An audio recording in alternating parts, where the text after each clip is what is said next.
New poll out from Gallup asking Republicans to rank the potential 2016 presidential field. And holy schmageggins, are they confused? So, let me break this down for you a little bit. For everybody listening on the live show, I'll explain to you what charts we're looking at here. This first one basically shows the favorability of the Republican candidate. That's from bottom to top. And from left to right, that's the familiarity with the Republican candidates. So Chris Christie and Jeb Bush and Mike Huckabee, they are the most familiar to the Republican base. The least familiar is Scott Walker and Bobby Jindal. Nobody's surprised about that. Shockingly, Rick Santorum and Ted Cruz are actually somewhat unfamiliar to the Republican base, which is, again, a little surprising because Ted Cruz, I thought, was their butt buddy. And Rick Santorum ran for president. So the fact that they don't know him as much as they know the rest of them is weird. But when it comes to favorability, let me give you the breakdown. We have Mike Huckabee, numero uno. He's the favorite for the Republican base. Then we have Rand Paul coming in number 2. Don't worry, I'll come back to this incredible discrepancy in a second between Huckabee and Paul. Then we have Rick Perry in as a close number 3. Yes, the Republican base is going, George W. Bush may have been too intellectual. Let's go for Rick Perry. Then they have Paul Ryan right under him in 4th. Then we get to Marco Rubio, Ted Cruz, Jeb Bush, Bobby Jindal, Scott Walker, Rick Santorum, and at the very bottom, the establishment's butt buddy, Chris Christie. Now, isn't it funny how he's really hated by the Republican base, but the media treats him, very serious candidate. You know, this guy could be the next president. Even with the Bridgegate scandal and how he's literally giving away pieces of the Twin Towers to his political donor buddies, and all the 9,716 scandals. He gave Hurricane Sandy FEMA money to places that didn't need it and snubbed certain towns that did need it simply because the mayors in those towns that did need it didn't endorse him.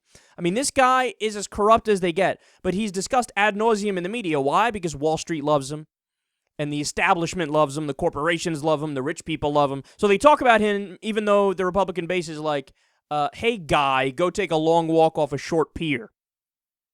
So why are they so confused, or how are they so confused? That's the question that we take away from this. Well, I don't know, man.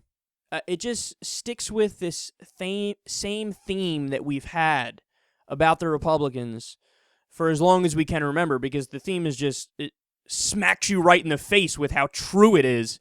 These guys don't know anything about politics. How can you have Mike Huckabee number 1 with a 58% favorable opinion? Number 1 Mike Huckabee is, and Rand Paul is number 2 at 56.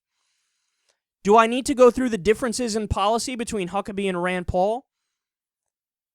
I mean, Mike Huckabee is a theocrat. This guy is the Christian Taliban. He's like a card-carrying member of the Christian Taliban. He wants to mesh together church and state. He wants to get rid of contraception. He wants to ban abortion. I mean, this guy actually said, it was one of his big gaffes the last time he ran for president.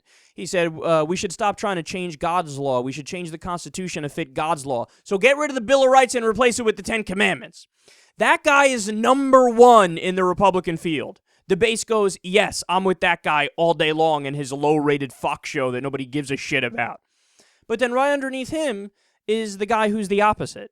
The guy who's like, end the wars. Mike Huckabee's like, I'm pro-war, fuck it. He was just talking this past week about how Israel should crack down even more in Gaza and attack Palestinians even more, even though with their 77% civilian casualties. This guy was pro-Iraq, pro-Afghanistan. But Rand Paul's there. He's like, no, I don't want war. No, I want to get rid of the NSA. You know, I want to get rid of mandatory minimums for drugs. So the Republican base is just, they don't know anything about policy. That's always been my main beef with conservatives in this country, is they don't fucking know anything. They don't know anything. They don't care about policy. So you know what it is with them? It's all emotional. It's all a popularity contest. They look at Mike Huckabee, they don't see his policies when they look at him. Okay, all they see is, I don't know, fat, jolly guy with a nice smile who almost won last time. And of course, historically in the Republican Party, we give people a chance to win. We give them their turn, like we gave John McCain his turn, then Mitt Romney his turn. So maybe it's Huckabee's turn. So they look at him and they just go, I don't know, I just like him. They don't know anything about the details. They can't tell you anything about his tax policy. They can't tell you anything about his record as governor of Arkansas. They can't tell you that he pardoned somebody who raped Bill Clinton's cousin and then that guy went on to murder somebody. Did you know that? How insane is that? This is a guy who said he doesn't believe in evolution. He doesn't believe in evolution. But they don't know any of this stuff. I don't know, we just like him. And then Rand Paul, I don't know, I guess we like him too. Is he a Republican? Oh, he's a Republican? Okay, we like him. And then you got Rick Perry, number 3. I'm telling you, man. Let me just give you the final numbers breakdown here. But we have Huckabee, 58% favorable opinion. Rand Paul, 56. Rick Perry, 55. Paul Ryan, 54. Lion Ryan is at 54. Marco Rubio, 46. Ted Cruz, 45. Jeb Bush, 49. Bobby Jindal, 36%. Scott Walker, 34%. Rick Santorum, 37%. Chris Christie, 39%. So there you have the Republican clown car that may run in 2016 and the confused base that knows nothing about policy that contradicts themselves with number 1 and number 2.